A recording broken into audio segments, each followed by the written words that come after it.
once again Sunday evening, which for a lot of people may be a quiet sort of an evening, but I like to think of it as the start of, well,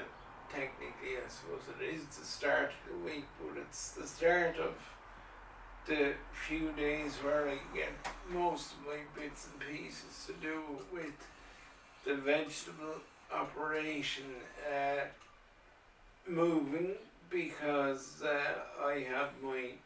dearly beloved here with me for the few days, and if I just ask her to come over here beside me, you will no doubt be able to see that she is not holding the camera, and that is because I, a few weeks ago, made an investment online and bought myself a tripod. Now, I've a couple of friends who are professional photographers and videographers and the like, and I've seen them using this type of thing before, and I honestly thought they would be too expensive for somebody like ourselves for the, at the moment, limited bit of film we'd be doing, but I have to say I was pleasantly surprised to discover that I bought the tripod off Amazon for about 20 or 25 euro, and not only the amount of freedom and independence it gives myself and Susie,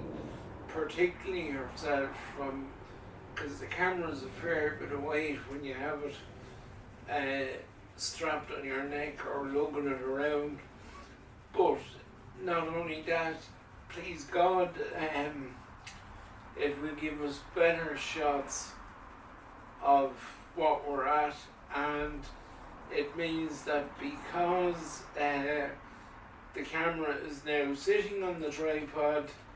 it means the two of us can now work together, which was the whole idea behind starting this little project in the first place, and not having to worry about the camera and the things. So I will leave it there for now, and we might have a little surprise for you by the end of the video. What we are about to do,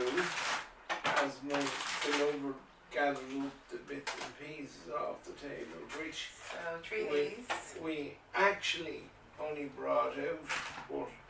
we actually could have left in the office, but you look at, we wouldn't have had half as good a video content then, now would we? No, people, you are not seeing things. She did turn on that light, even though it's sitting in my hand. I have never in my life heard of things like this before, but as per usual, the Queen Bee has come up trumps. These are battery powered lights, in keeping with the rest of what we have around the shed so far, but the beauty of these little guys is they're actually run on a remote control, which will leave it very easy for me if I wanted to come into the shed myself at night, if Susie wasn't here. It just means that I can flick some of them on without having to, as she runs straight across me as I'm videoing. It just means that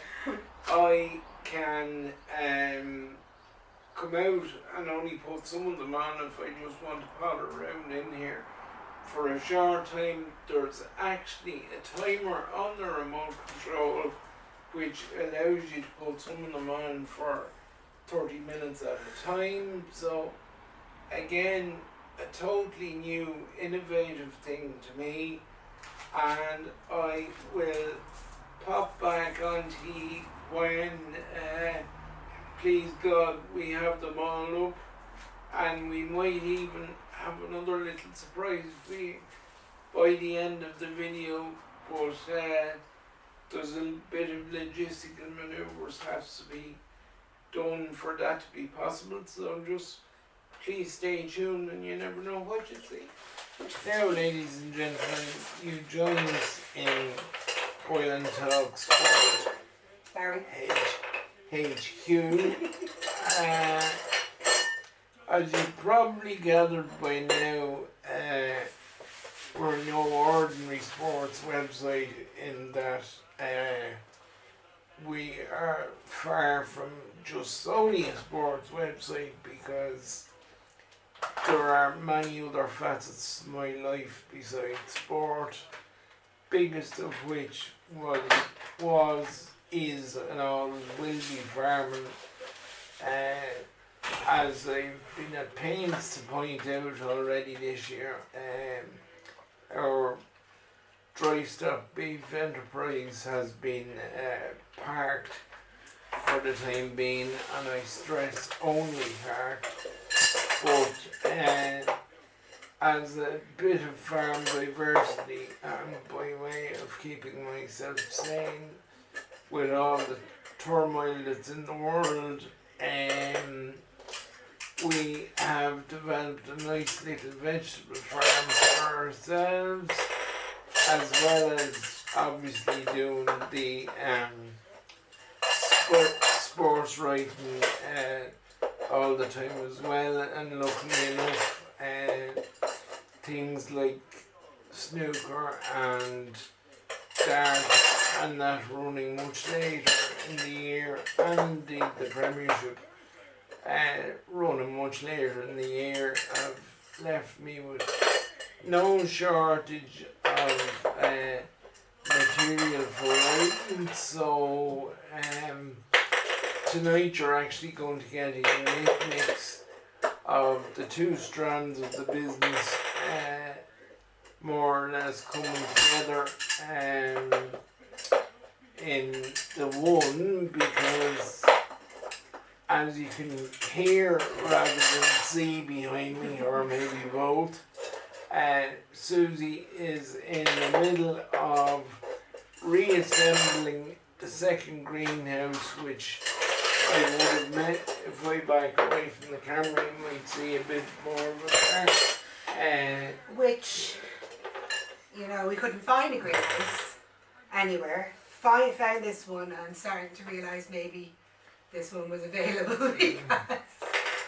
it's not the best of quality. It's not very strong. But, like everything else, when you're living with a disability,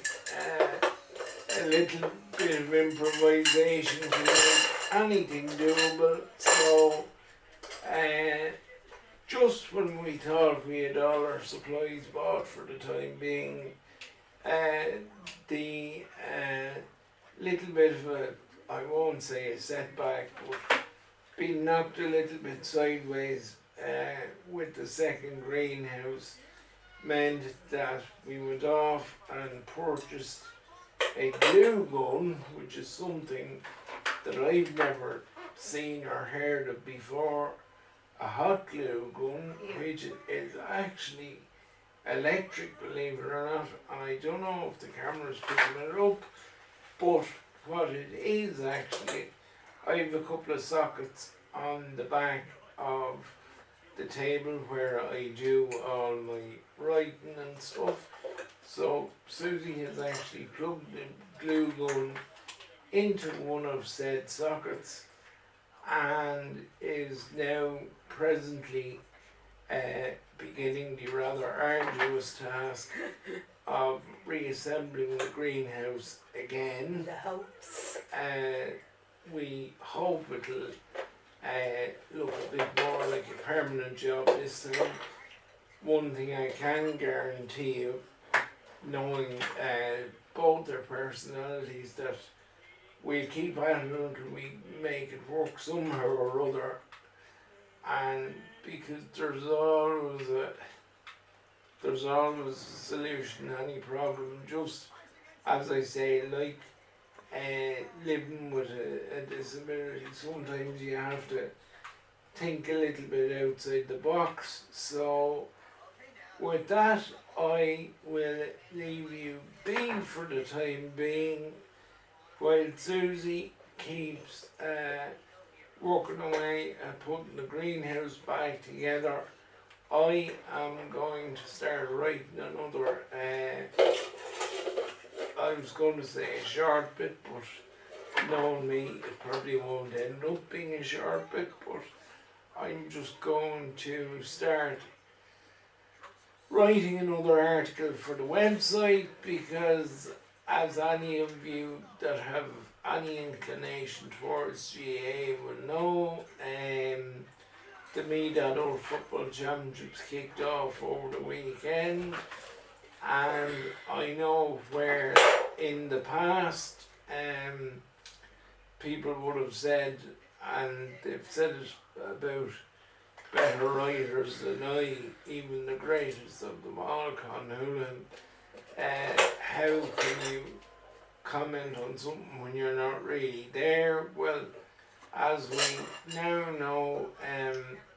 Con certainly disproved that theory,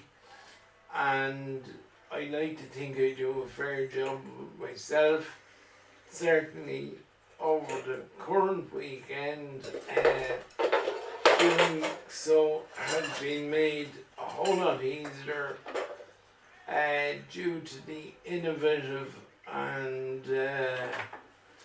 very much appreciated way in which Me GAA and the We Are Mead podcast with David Rispin and Mickey Brennan and several clubs, including my own St. Peter's Dunboyne and Dunshaughlin, went to great lengths to screen and indeed cover as many of the club championship games as was humanly possible, and each and every club is to be commended and thanked, because not only do they do a great job in keeping the likes of myself up to speed with what's going on, it in these current times, of course, when there are numerous other people caught in the same position of not being able to actually get to games. You know, you often hear the old adage that it's about the journey, not the destination, but in this case, it was very much a case of the destination and not the journey, in that, you know, it doesn't matter sort of how you manage to see a game or keep up with it, but being able to do so is absolutely invaluable. And I suppose what it would make you do, now I would like to think I never did this anyway, but it certainly would dissuade you from taking for granted what might be thought of as simple things like getting to a game or that. So now I'm after prattling on for long enough here, and I hear a little laugh of approval here beside me, which is a nice way of telling me to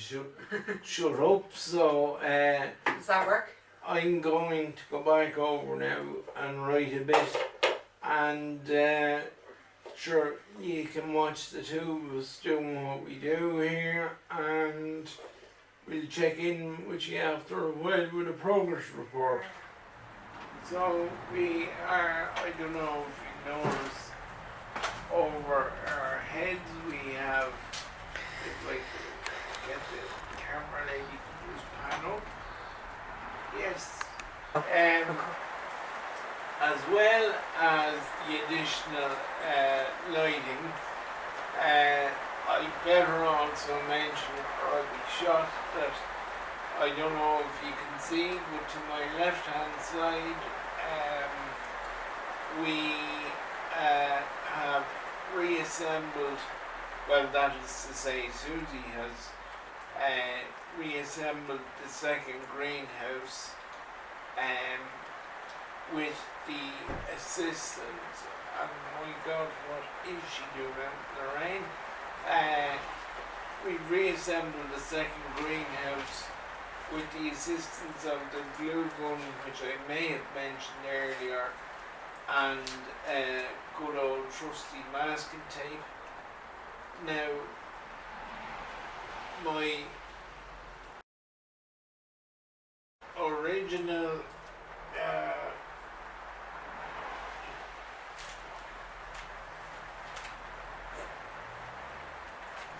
hello? Now folks, I don't know what I told you there, but I'll start again just to be sure. We spent the evening reassembling the second greenhouse there on my left hand side. We had originally planned to sheet it up and put it back out tonight, because as I may have mentioned, or well, I may have mentioned it in this video, but if I didn't mention it in this one, I would certainly have mentioned it over the last week or so, that what this second greenhouse was meant for, specifically the tomato plants, and I think there's a few cucumbers, and I know there's definitely tomatoes and cucumbers, and there may be one or two other crops in it that grow fairly tall, and they had actually outgrown the other greenhouse we have outside. Now the plan originally was to rehouse the tomato plants and the rest of the few crops that are currently sitting on top of the filing cabinet, but as you can possibly hear, I don't know if you can, but if you can't, I can tell you that it is absolutely scupping rain outside, and not only would there be no intention on my part or Susie's part of going out and getting absolutely drowned, pumping things up, there would actually be no point in putting the plants out, because to get them saturated with water would actually defeat the purpose. And aside from that, the old saying about God never closes one door but he opens another one comes to mind, because leaving the frame of the second greenhouse in here overnight will also give the glue in it ample opportunity to hopefully dry, so it'll be a little bit more sturdy than our first attempt at using it. And if the weather is a little bit more agreeable than what it is presently, I would imagine that we'll get up and at it tomorrow, and we should have everything put in place by hopefully, definitely by this time tomorrow, because I know Susie and I have a lot on Tuesday, and then on a Wednesday when it comes to herself heading back up to her mum and dad, you know, the morning doesn't be long about going in, so you wouldn't actually get a whole pile done, but I would hope that we'll have some other little bits and pieces done, because my design and construction team, if you want to call them that, informed me that they will have the wood for the next stage of the construction job in hopefully by the end of the week. So we want to have the place sort of ready for them. So for now I will sign off, folks, and we will see you again when we have a few more developments.